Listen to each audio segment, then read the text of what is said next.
یک نوار میوه‌ای. آره میوه‌ای مثل لواشک 40 سانت بودن. بله. هر کی اینو زودتر بخوره بله. برنده میشه. بله. و این آبی که این وسط داره میتونه بپاشه تو صورت بازنده. میاد 3 2 1 بگو.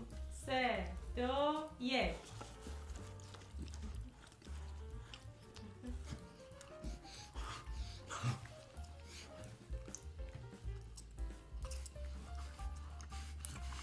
وای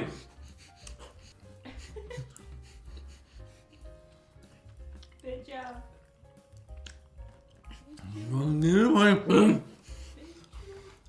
تمام نمیشه خب بابا این چه جنس آشغالی پلاستیکه.